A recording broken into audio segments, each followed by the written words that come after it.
षष्ठो अध्याय धूम्रलोचन वध। मैं सर्वगेश्वर भैरव के अंक में निवास करने वाली परम मोत्कृष्ट पद्मावती देवी का चिंतन करता हूँ। हे नागराज के आसन पर बैठी है, नागों के फनों से सुशोभित होने वाली मणियों की विशाल माला से उनकी देहलता उद्रासित हो रही है। सूर्य के समान उनका तेज है, 3 नेत्र उनकी शोभा बढ़ा रहे हैं। वे हाथों में माला, कुंभ, कपाल और कमल के लिए हुए हैं तथा उनके मस्तक में अर्धचंद्र का मुकुट सुशोभित है। ऋषि कहते हैं, देवी का यह कथन सुनकर दूत को बड़ा अमरकश हुआ और उसने दैत्यराज के पास जाकर सब समाचार विस्तार पूर्वक कह सुनाया। दूत के उस वचन को सुनकर दैत्यराज कुपित उठा और दैत्य से सेनापति धूम्रलोचन से बोला, धूम्रलोचन, तुम शीघ्र अपनी सेना साथ लेकर आओ और उस दुष्टा के केश पकड़कर घसीटते हुए उसे बलपूर्वक यहाँ ले आओ। उसकी रक्षा करने के लिए यदि कोई दूसरा खड़ा हो तो वह देवता, यक्ष अथवा गंधर्व ही क्यों न हो, उसे अवश्य मार डालना। ऋषि कहते हैं, शुंभ के इस प्रकार आज्ञा देने पर धूम्रलोचन दैत्य 60,000 असुरों की सेना को साथ लेकर वहाँ से तुरंत चल दिया। वहाँ पहुँचकर उसने हिमालय पर रहने वाली देवी को देखा और ललकार कर कहा, अरे तू शुंभ निशुंभ के पास चल। यदि इस समय प्रसन्नतापूर्वक मेरे स्वामी के समीप नहीं चलेगी तो मैं बलपूर्वक छोटा पकड़कर घसीटते हुए तुझे ले जाऊंगा। देवी बोली, तुम्हें दैत्यों के राजा ने भेजा है, तुम स्वयं भी बलवान हो और तुम्हारे पास विशाल सेना भी है। ऐसी दशा में यदि मुझे बलपूर्वक ले चलोगे तो मैं तुम्हारा क्या कर सकती हूँ। ऋषि बोले, देवी के यूं कहने पर असुर धूम्रलोचन उनकी ओर दौड़ा। तब अंबिका ने हुम शब्द के उच्चारण मात्र से उसे भस्म कर दिया और फिर तो क्रोध में भरी हुई दैत्यों की विशाल सेना और अंबिका ने एक दूसरे पर तीखे सहायकों, शक्तियों तथा फारसों की वर्षा आरंभ की। इतने में ही देवी का वाहन सिंह क्रोध में भरकर भयंकर गर्जना करके गर्दन के बालों को हिलाता हुआ असुरों की सेना में कूद पड़ा।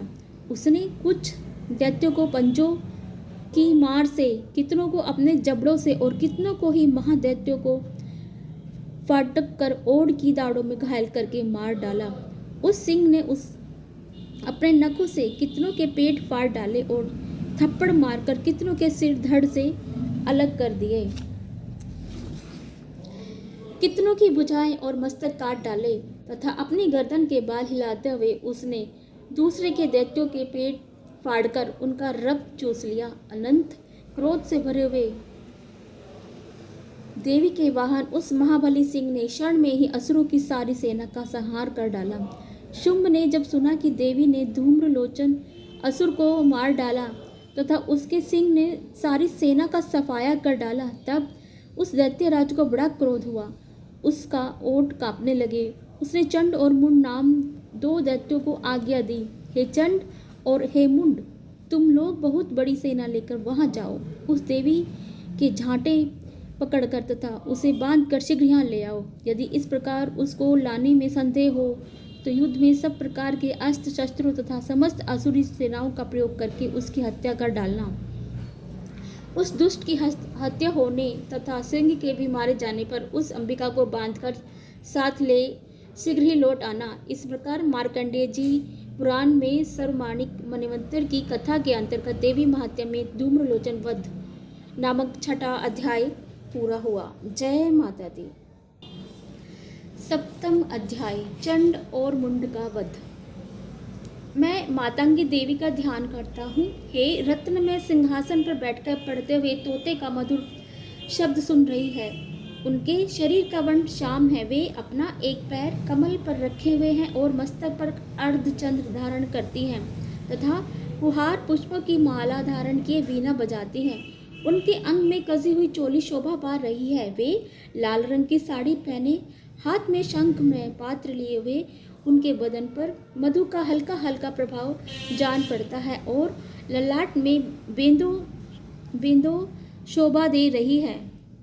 ऋषि बोले, तदंतर शुंभ की आज्ञा पाकर वे चंड मुंड आदि दैत्य चतुर्गणी सेना के साथ अस्त्र शस्त्रों से सुशोभित हो चल दिए। फिर गिरिराज हिमालय के स्वर्णमय ऊंचे शिखर पर पहुंचकर उन्होंने सिंह पर बैठी देवी को देखा। वे मंद मंद मुस्कुरा रही थी। उन्हें देखकर दैत्य लोग तत्परता से पकड़ने का उद्योग करने लगे। किसी ने धनुष तान लिया, किसी ने तलवार संभाल ली और कुछ लोग देवी के पास आकर खड़े हो गए।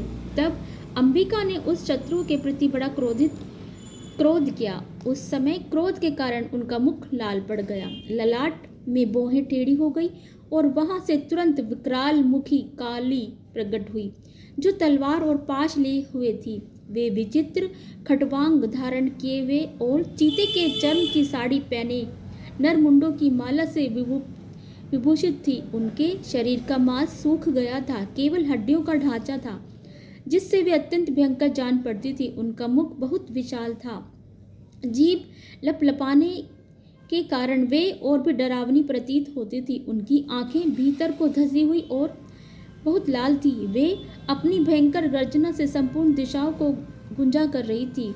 बड़े बड़े दैत्यों का वध करती हुई वे कालिका देवी बड़े वेग से दैत्यों की उस सेना पर टूट पड़ी और उन सबको भक्षण करने लगी। वे पार्श्वों को अंकुशधारी महाव्रतों के योद्धा और घंटा सहित कितने ही हाथियों का एक ही हाथ से पकड़कर मुंह में डाल लेती थी।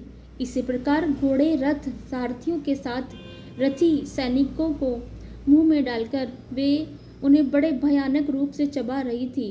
किसी के बाल पकड़ लेती, किसी का गला दबा देती, किसी को पैरों से कुचल डालती और किसी को छाती के धक्के से गिराकर मार डालती। वे असुरों के छोड़े हुए बड़े बड़े अस्त्र शस्त्र मुंह में पकड़ लेती और रोष में भर के उनको दांतों से पीस डालती। काली ने बलवान एवं दुरात्मा दैत्यों की वह सारी सेना रोंद डाली, खा डाली और कितनों को मार भगाया। कोई तलवार के घाट उतारे गए, कोई खटवांग से पीटे गए और कोई कितने ही असुर दांतों के अग्रभाग से कुचले जाकर मृत्यु को प्राप्त हुए। इस प्रकार देवी ने असुरों की उस सारी सेना को क्षण भर में मार गिराया। यह देख चंड उन अत्यंत भयानक काली देवी की ओर दौड़ा तथा महादैत्य मुंड ने भी दैत्य अत्यंत भयंकर बाणों की वर्षा से तथा हजारों बार चलाए गए वे चक्रों से उन भयानक नेत्रों वाली देवी को आच्छादित कर दिया। वे अनेकों चक्र देवी के मुख से समाते हुए ऐसे जान पड़े मानो सूर्य के बहुत तेरे मंडल बादलों में उदर में प्रवेश कर रहे हैं। तब भयंकर गर्जना करने वाली काली ने अत्यंत रोष में भरकर विकल अट्टहास किया। उस समय उनके विकराल बदन के भीतर कठिनता से देखे जा सकने वाले दांतों की प्रभा से वे अत्यंत उज्जवल दिखाई देती थी। देवी ने बहुत बड़ी तलवार हाथ में ले हम का उच्चारण करके चंड पर धावा किया और उसके केश पकड़कर उसी तलवार से उसका मस्तक काट डाला। चंड को मारा गया देखकर मुंड को भी देवी की ओर दौड़ा। तब देवी ने रोष में भरकर उसे भी तलवारों से घायल करके धरती पर सुला दिया। महाप्रकर्मी चंड और मुंड को मारा गया देख मरने से बची हुई बाकी सेना भय से व्याकुल हो चारों ओर भाग गई। तदंतर काली ने चंड और मुंड का मस्तक हाथ ले चंडिका के पास जाकर चंड मुंड प्रचंड अट्टहास करते हुए कहा, देवी, मैंने चंड और मुंड नामक इन दो महा पशुओं को तुम्हें भेंट किया है। अब युद्ध यज्ञ में तुम शुंभ और निशुंभ का स्वयं ही वध करना। ऋषि कहते हैं, वहां लाए हुए उन चंड मुंड नामक महादैत्यों को देखकर कल्याणमयी चंडी ने काली से मधुर वाणी में कहा, देवी, तुम चंड और मुंड को लेकर मेरे पास आई हो, इसलिए संसार में चामुंडा के नाम से तुम्हारी ख्याति होगी। इस प्रकार श्री मार्कंडेय पुराण में सर्वमाणिक मन्वंतर की कथा के अंतर्गत देवी महात्म्य में चंड मुंड वध नामक 7वां अध्याय संपूर्ण हुआ। जय माता दी। 8वां अध्याय रक्तबीज वध। मैं अणिमा आदि सिद्धमयी किरणों से आवृत भवानी का ध्यान करता हूँ।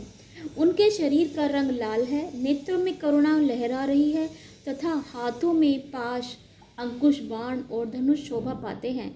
ऋषि कहते हैं, चंड और मुंड नामक दैत्यों के मारे जाने तथा बहुत ही बहुत सी सेना का संहार हो जाने पर दैत्यों के राजा प्रतापी शुंभ के मन में बड़ा क्रोध हुआ और उसने दैत्यों की संपूर्ण सेना को युद्ध के लिए कूच करने की आज्ञा दी। वह बोला, आज उदयुक्त नाम के छियामई दैत्य सेनापति अपनी सेनाओं के साथ युद्ध के लिए प्रस्थान करे। कंबु नाम वाले दैत्यों के 84 सेना नायक अपनी वाहिनी से घिरे हुए यात्रा करें। 50 कोटि वीर्य कुल के और 100 ब्रोम कुल के असुर सेनापति मेरी आज्ञा से सेना सहित कूच करें। कालक दोहाद्र मौर्य काल के असुर भी युद्ध के लिए तैयार हो मेरी आज्ञा से तुरंत प्रस्थान करें। भयानक शासन करने वाले असुर राज शुंभ इस प्रकार आज्ञा दें। सहस्त्रों की बड़ी बड़ी सेनाओं के साथ युद्ध के लिए प्रस्थित हुआ। उसकी अत्यंत भयंकर सेना आते देख चंडिका अपने धनुष की टंकार से पृथ्वी और आकाश के बीच का भाग गुंजा दिया। राजन, तदंतर देवी के सिंह ने बड़े जोर जोर से दहाड़ना आरंभ किया। फिर अंबिका ने घंटों के शब्द से उस ध्वनि को और भी बढ़ा दिया। धनुष की टंकार, सिंह की दहाड़, घंटे की ध्वनि से संपूर्ण दिशाएं गूंज उठी। उस भयंकर शब्द से काली ने अपने विकराल रूप को और बढ़ा लिया। इस प्रकार से विजयी हुई। उस तुमुल नाद को सुनकर दैत्यों की सेनाओं ने चारों ओर से आकर चंडिका देवी, सिंह तथा काली देवी को क्रोधपूर्वक घेर लिया। राजन, इसी बीच में असुरों के विनाश तथा देवताओं के अभ्युदय के लिए ब्रह्मा, शिव, कार्तिकेय, विष्णु तथा इंद्र आदि देवों की शक्तियां जो अत्यंत पराक्रम और बल से संपन्न थी, उनके शरीर से निकलकर मुनि के रूप में चंडिका देवी के पास गई। जिस देवता का जैसा रूप, वैसी वेशभूषा और वैसा वाहन, ठीक वैसे ही साधनाओं से संपन्न हो उसकी शक्ति असुरों से युद्ध करने के लिए आई। सबसे पहले हंसयुक्त विमान पर बैठी हुई अक्षय सूत्र और कमंडल से सुशोभित ब्रह्मा जी की शक्ति उपस्थित हुई, जिसे ब्रह्माणी कहते हैं। महादेवी जी की शक्ति वृषभ पर आरूढ़ हो, हाथों में श्रेष्ठ त्रिशूल धारण किए, महानाग का कंकण पहने, मस्तक पे चंद्र खेर खाल से विभूषित हो वहां पहुंची। कार्तिकेय जी की शक्ति रूपा जगदम्बा उन्हीं का रूप धारण किए श्रेष्ठ मयूर पर आरूढ़ हो हाथ में शक्ति लिए दैत्यों से युद्ध करने के लिए आई। इसी प्रकार भगवान विष्णु की शक्ति गरुड़ पर विराजमान हो शंख, चक्र, गदा, धनुष तथा खड्ग हाथ में लिए वहां आई। अनुपम यज्ञ वाहन का रूप धारण करने वाली श्री हरि की जो शक्ति है, वह भी वाराह शरीर धारण करके वहां उपस्थित हुई। नरसिंह शक्ति पर नरसिंह के समान शरीर धारण करके वहां आई। उसकी गर्दन के बालों के झटकों से आकाश के तारे बिखरे पड़ते थे। इसी प्रकार इंद्र की शक्ति वज्र हाथ में लिए गजराज ऐरावत बैठकर आई। उसके भी सहस्त्र नेत्र थे। इंद्र का जैसा रूप है वैसा ही उनका भी था। तदंतर उन देव शक्तियों से घिरे हुए महादेवी ने चंडिका से कहा, मेरी प्रसन्नता के लिए तुम शीघ्र ही इन असुरों का संहार करो। तब देवी के शरीर से अत्यंत भयानक और परम उग्र चंडिका शक्ति प्रकट हुई, जो सैकड़ों गीदड़ों की भांति आवाज करने लगी थी। उस अपराजिता देवी ने धूमिल जटा वाले महादेव जी से कहा, भगवान, आप शुंभ निशुंभ के पास दूत बनकर जाइए और उन अत्यंत गर्वीले दानव शुंभ एवं निशुंभ दानव दोनों से कहिए, साथ ही उनके अतिरिक्त जो दानव युद्ध के लिए वहां उपस्थित हो उनको भी यह संदेश दीजिए। दैत्यों, यदि तुम जीवित रहना चाहते हो तो पाताल लौट जाओ। इंद्र को त्रिलोकी का राज्य मिल जाए और देवता यज्ञ भाग का उपयोग करें। यदि बल के घमंड में आकर तुम युद्ध की अभिलाषा रखते हो और मेरी शिवाएं तुम्हारे कच्चे मांस से तृप्त हो, चूंकि उस देवी ने भगवान शिव को दूत के कार्य से नियुक्त किया था, इसलिए वह शिवदूती के नाम से संसार में विख्यात हुई।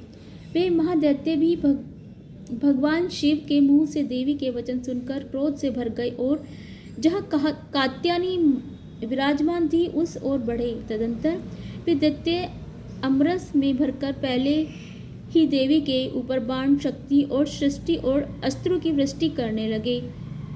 तब देवी ने खेल खेल में ही उनकी टंकार की और उसे छोड़े हुए बड़े बड़े बाणों द्वारा दैत्यों के चलाए हुए बाण शूल शक्ति फरसों का काट डाला।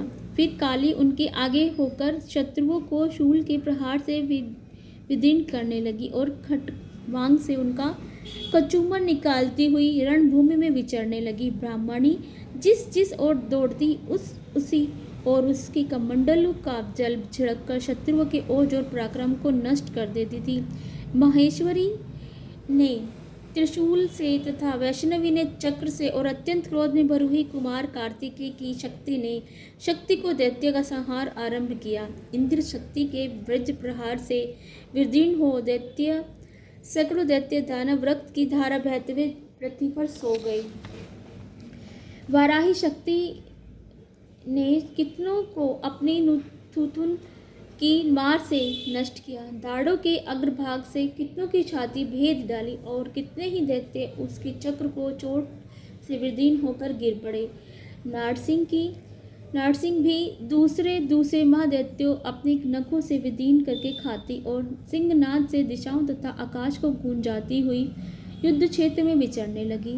कितने ही असुर शिवदूती के प्रचंड अट्टहास से अत्यंत भयभीत हो पृथ्वी पर गिर पड़े और गिरने पर उन्हें शिवदूती ने उस समय अपना ग्रास बना लिया। इस प्रकार क्रोध भरे हुए मर्दगणों को नाना प्रकार के उपायों से बड़े बड़े असुरों का मर्दन करते हुए दैत्य सैनिक भाग खड़े हुए। मातंगी गणों से पीड़ित दैत्यों को युद्ध से भागते हुए देख कर रक्तबीज नामक महादैत्य क्रोध में भरकर युद्ध करने के लिए आया। उसके शरीर में जब रक्त की बूंद पृथ्वी पर गिरती तब उसी के समान शक्तिशाली एक और दूसरा महादैत्य पृथ्वी पर पैदा हो जाता। महाअसुर रक्तबीज हाथों में गदा लिए इंद्र शक्ति के साथ युद्ध करने लगा। तब इंद्री अपने वज्र से रक्तबीज को मार डाला। वज्र से घायल होने पर उसके शरीर से बहुत सा रक्त चूसने लगा और उसने उसी के समान रूप तथा पराक्रम वाले योद्धा उत्पन्न होने लगे। उसके शरीर से रक्त की जितनी बूंदें गिरी उतने ही पुरुष उत्पन्न हो गए। वे सब रक्त बीज के समान ही वीर्यवान, बलवान तथा पराक्रमी थे।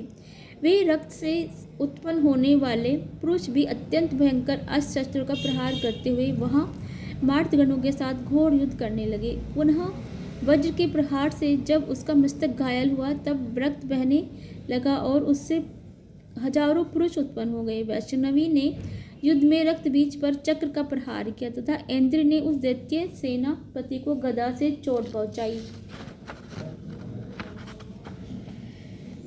वैष्णवी के चक्र से घायल होने पर उसके शरीर से जो रक्त बहा और उससे जो उसी के बराबर आकार वाले शस्त्रों के महादैत्य प्रकट हुए उनके द्वारा संपूर्ण जगत व्याप्त हो गया। कौमारी ने शक्ति से, वाराही ने खड्ग से और माहेश्वरी ने त्रिशूल से महादैत्य रक्तबीज को घायल किया। क्रोध में भरे हुए तथा महादैत्य रक्तबीज भी गदा से अपनी मात शक्ति पर पृथक पृथक प्रहार किया। शक्ति और शूल आदि अनेक बार घायल होने पर जो उनके शरीर में रक्त की धारा पृथ्वी पर गिरी उससे भी निश्चय ही सैकड़ों असुर उत्पन्न हुए। इस प्रकार उस महादैत्य रक्त से प्रकट हुए असुरों तथा संपूर्ण जगत व्याप्त हो गया। उससे उन देवताओं को बड़ा भय हुआ। देवताओं को उदास देखकर चांडिका ने काली से शीघ्रतापूर्वक कहा, चामुंडे तुम अपना मुख और भी फैलाओ तथा मेरे शस्त्रपात से गिरने वाले रक्त बिंदुओं और उनसे उत्पन्न होने वाले महादैत्यों का तुम अपने इस उतावले मुख में खा लो। इस प्रकार रक्त से उत्पन्न होने वाले महादैत्यों का भक्षण करती हुई तुम रण में विचरती रहो। ऐसा करने से उस दैत्य का सारा रक्त क्षीण हो जाने पर वह स्वयं भी नष्ट हो जाएगा। उन भयंकर दैत्यों को जब तुम खा जाओगी तब तुम्हें उन नए दैत्य उत्पन्न नहीं हो सकेंगे। काली से यूं कहकर चांडिका देवी ने शूल से रक्त बीज को मारा और काली ने अपने मुख में उसका रक्त ले लिया। तब उसने कहा, चांडिका पर गदा से प्रहार किया, किंतु उस गदापात ने देवी को तनिक भी वेदना नहीं पहुंचाई। रक्त बीज के घायल शरीर से बहुत सा रक्त गिरा, किंतु जो ही वह गिरा त्यों ही चामुंडा ने उसे अपने मुख में ले लिया। रक्त गिरने से काली के मुख से जो महादैत्य उत्पन्न हुए उन्हें भी वह चट कर गई और उनसे रक्त बीज का रक्त भी पी लिया। तदंतर देवी ने रक्त बीज को, जिसका रक्त चामुंडा ने पी लिया था, वज्र, बाण, खड़ग तथा षष्ठी आदि से मार डाला। राजन, इस प्रकार शस्त्रों के समुदाय से आहत उस रक्तहीन हुआ और महादैत्य रक्त बीज पृथ्वी पर आकर गिर पड़ा। नरेश्वर, इससे देवताओं का अनुपम हर्ष की प्राप्ति हुई और मार्तगण उन असुरों के रक्तपान के मद में उद्यत होकर नृत्य करने लगा। इस प्रकार श्री मार्कंडेय जी पुराण में सर्वणिक मंत्र की कथा के अंतर्गत देवी महात्म्य में रक्त बीज वध नामक 8वां अध्याय समाप्त हुआ। जय माता दी। 9वां अध्याय निशुंभ वध।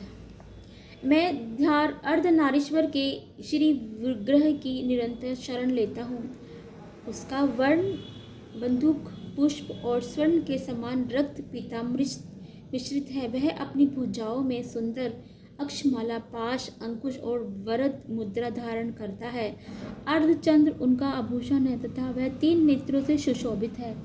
राजा ने कहा, हे भगवान, आपने रक्त बीज के वध से संबंध रखने वाला देवी चरित्र का यह अद्भुत महात्म्य हमें बताया। अब रक्त बीज के मारे जाने पर अत्यंत क्रोध में भरे हुए शुंभ और निशुंभ ने जो कर्म किया उसे भी मैं सुनना चाहता हूँ।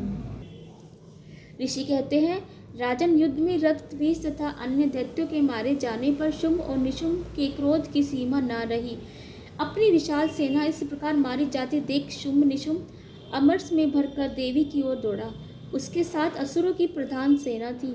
उसके आगे पीछे तथा पार्श्व भाग में बड़े बड़े असुर थे, जो क्रोध से ओढ़ चबाते हुए देवी को मार डालने के लिए आए। महाप्रक्रमी शुंभ भी अपनी सेना के साथ मार्तगणों से युद्ध करके क्रोध वंश चंडिका को मारने के लिए आ पहुंचा। तब देवी के साथ शुंभ और निशुंभ का घोर संग्राम छिड़ गया। वे दोनों दैत्य मेघों की भांति बाणों की भयंकर वृष्टि कर रहे थे। उन दोनों के चलाए हुए बाणों को चांडिका ने अपने बाणों के समूह से तुरंत काट डाला और शस्त्र समूह की वर्षा करके उन दोनों दैत्यपतियों के अंगों में भी चोट पहुंचाई।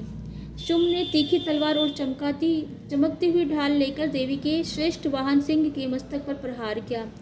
अपने वाहन को चोट पहुंचाने पर देवी ने शुभ्र नामक बाण से निशुंभ की श्रेष्ठ तलवार तुरंत ही काट डाली और उसकी ढाल से भी, जिसे 8 चांद जड़े थे, खंड खंड कर दिया। ढाल और तलवार के कष्ट जाने पर उस असुर ने शक्ति चलाई और फिर किंतु सामने आने पर देवी ने चक्र से उसके 2 टुकड़े कर दिए। अब तो निशुंभ क्रोध से भर गया और दानव ने देवी को मारने के लिए शूल उठाया, किंतु देवी ने समीप आने पर उसे भी मुंह से मारकर चूर्ण कर दिया। तब उसने गदा घुमाकर चंडी के ऊपर चलाई, वहाँ वह भी देवी के त्रिशूल से कटकर भस्म हो गई। तदंतर दैत्य महाराज निशुंभ को फंसा हाथ में लेकर आते देख देवी ने बाण समूह से घायल धरती पर सुला दिया। उस भयंकर महाप्रक्रमी भाई निशुंभ के धराशायी हो जाने पर शुंभ को बड़ा क्रोध हुआ और अंबिका का वध करने के लिए वह आगे बढ़ा। रथ पर बैठे ही उत्तम आयुधों से सुशोभित अपनी बड़ी बड़ी 8 अनुपम भुजाओं से समूचे आकाश को ढककर वह अद्भुत शोभा पाने लगा। उसे आते देख देवी ने शंख बजाया और धनुष की प्रत्यंचा भी अत्यंत दुस्सह शब्द किया। साथ ही अपने घंटे के शब्द से जो समस्त दैत्य सैनिकों का तेज नष्ट करने वाला था तथा संपूर्ण दिशाओं का व्याप्त कर दिया। तदंतर सिंह ने अपनी दहाड़ से, जिसे सुनकर बड़े बड़े महागर्जों का महामद दूर हो जाता था, आकाश पृथ्वी 10 दिशाओं की बुझा दिया। फिर काली ने आकाश में उछलकर अपने दोनों हाथों से पृथ्वी पर आच्छाद किया। उससे ऐसा भयंकर शब्द हुआ जिससे पहले से भी अधिक शब्द शांत हो गए। तत्पश्चात शिवदूती ने दैत्यों के लिए अमंगलजनक अट्टहास किया।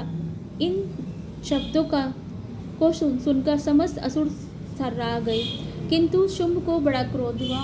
उसे उसी समय देवी ने जब शुंभ को लक्ष्य करके कहा, ओ दुरात्मन, खड़ा रह, खड़ा रह। तभी आकाश में खड़े हुए देवता बोल उठे, जय हो, जय हो। शुंभ ने वहां आकर ज्वालाओं से युक्त अत्यंत भयानक शक्ति चलाई।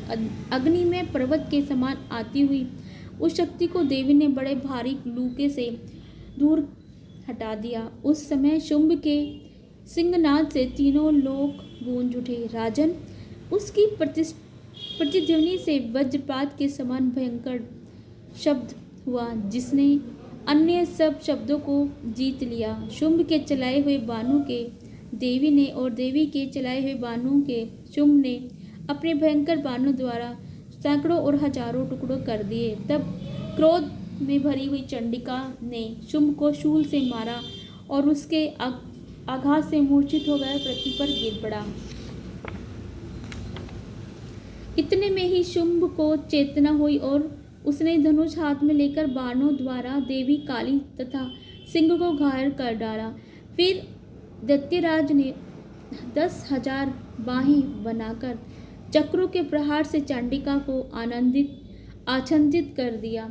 तब दुर्गम पीड़ा का नाश करने वाली भगवती दुर्गा ने कुपित होकर अपने बाणों से उस चक्रों तथा बाणों को काट गिराया। यह देख शुंभ निशुंभ दैत्यों के साथ चंडिका का वध करने के लिए हाथ में गदा ले बड़े वेग से दौड़ा। उसने आते ही चंडिका ने तीखी धार वाली तलवार से उसकी गदा को शीघ्र ही मार डाला। तब उसने शूल हाथ में लिया और देवताओं को पीड़ा देने वाले निशुंभ को शूल हाथ से लिए हुए आते देख चंडिका वेग से चलाए हुए अपने शूल से उसकी छाती भेद डाली। शूल से विदीर्ण हो जाने पर उसकी छाती से एक दूसरा महाबली तथा महाप्रकर्मी पुरुष खड़ी रह कहता हुआ निकला। उस निकलते हुए पुरुष की बात सुनकर देवी ठहास हंस पड़ी और खड्ग से उन्होंने उसका मस्तक काट डाला। फिर तो वह पृथ्वी पर गिर पड़ा। तदंतर सिंह अपनी दाढ़ों से असुरों की गर्दन कुचलकर खाने लगा। यह बड़ा भयंकर दृश्य था। उधर काली तथा शिवदूती भी अन्याय दैत्यों का भक्षण आरंभ कर दिया।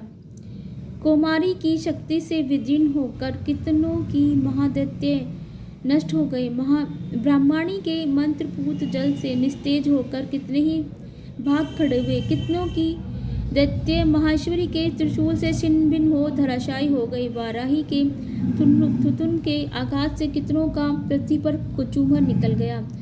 वैष्णवी भी अपने चक्र से दानवों के टुकड़े टुकड़े कर डाले। इंद्री के हाथ में छूटे हुए वज्र ने भी कितनों की प्राणों से हाथ धो डाला।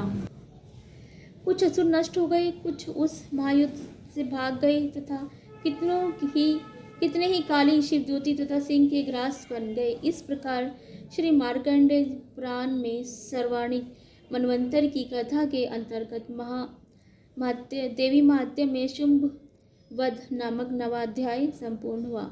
जय माता दी। 10वां अध्याय शुंभ वध। मैं मस्तक पर अर्धचंद्र धारण करने वाली शिव शक्ति रूपा भगवती कामेश्वरी का हृदय से चिंतन करता हूँ।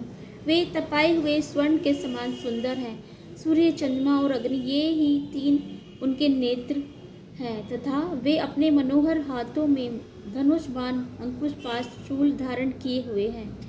ऋषि कहते हैं, राजन, अपने प्राणों के समान प्यारे भाई निशुंभ को मारा देख तथा सारी सेना का संहार होता जान शुंभ ने कुपित होकर कहा, दुष्ट दुर्गे, तू बल के अभिमान में आकर झूठ मूठ का घमंड ना दिखा। तू बड़ी मानिनी बनी हुई है, किंतु दूसरी स्त्रियों के बल का सहारा लेकर लड़ती है। देवी बोली, ओ दुष्ट, मैं अकेली ही हूँ। इस संसार में मेरे सिवा दूसरी कौन है? देख, ये मेरी ही विभूतियाँ हैं, अतः मुझ में ही प्रवेश कर रही हैं। तदंतर ब्रह्मणी और आदि समस्त देवियाँ अंबिका देवी के शरीर में लीन हो गई। उस समय केवल अंबिका देवी ही रह गई। देवी बोली, मैं अपनी ऐश्वर्य शक्ति से अनेक रूपों में यहाँ उपस्थित हुई थी। उन सब रूपों को मैंने समेट लिया है। अब अकेले ही युद्ध में खड़ी हूँ। तुम भी स्थिर हो जाओ। ऋषि बोले। तदंतर देवी और शुंभ दोनों में सब देवताओं तथा दानवों को देखते देखते भयंकर युद्ध छिड़ गया। बाणों की वर्षा तथा तीखे शस्त्रों एवं दारुण अस्त्रों के प्रहार के कारण उन दोनों का युद्ध सब लोगों के लिए बड़ा भयानक प्रतीत हुआ। उस समय अंबिका देवी, जो सैकड़ों दिव्य अस्त्र छोड़े, उन्हें दैत्यराज शुंभ ने उनके निवारक अस्त्रों द्वारा काट डाला। इसी प्रकार शुंभ ने भी जो दिव्य अस्त्र चलाए, उन्हें परमेश्वरी ने स्वयं भयंकर हुंकार शब्द के उच्चारण आदि द्वारा खिलवाड़ में ही नष्ट कर डाला। तब उस असुर ने सैकड़ों बाणों से देवी को आच्छादित कर दिया। यह देखकर क्रोध में भरी हुई उन देवी ने भी बाण मारकर उसका धनुष काट डाला। धनुष कट जाने पर फिर दैत्यों ने शक्ति रूप हाथ में ली, किंतु देवी ने चक्र से उनके हाथ की शक्ति को भी काट गिराया। तत्पश्चात दैत्यों के स्वामी शुंभ ने 100 चांद वाली चमकती हुई ढाल और तलवार हाथ में ले उस समय देवी पर धावा किया। उसके आते ही चांडिका ने उनके धनुष से छोड़े हुए तीखे बाणों द्वारा उसकी सूर्य किरणों के समान उज्जवल ढाल और तलवार को काट दिया। फिर उस दैत्य के घोड़े और सारथी मारे गए। धनुष तो पहले ही काट चुका था, अब उसकी अंबिका को मारने के लिए उद्यत हो भयंकर मुदगर हाथ में लिया।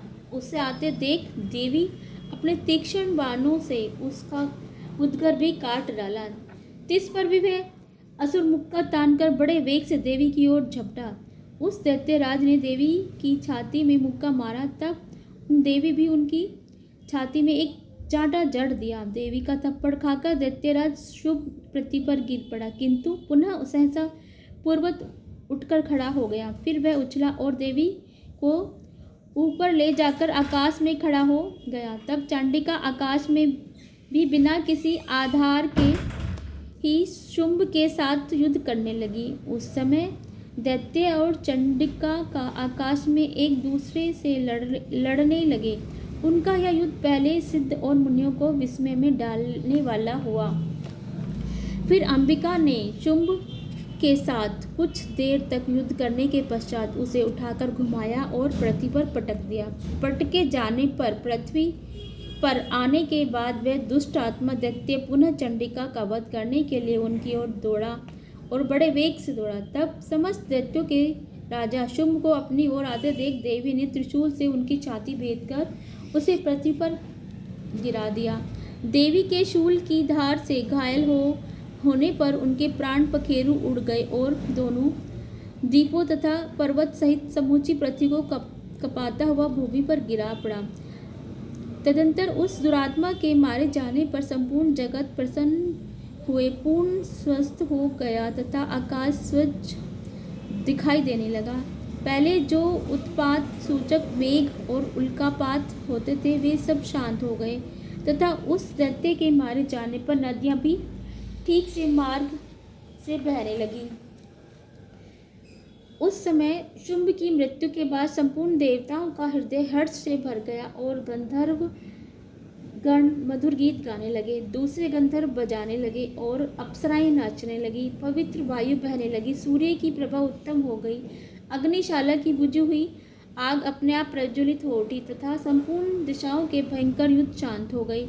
इस प्रकार मार्कंडेय पुराण में सर्वमानित मनवंतर की कथा के अंतर्गत देवी महात्म्य में शुंभवध नामक 10वां अध्याय संपूर्ण हुआ। जय माँ दुर्गा, जय माता दी, जय माता दी, जय माता दी, जय माता दी। नमो नमो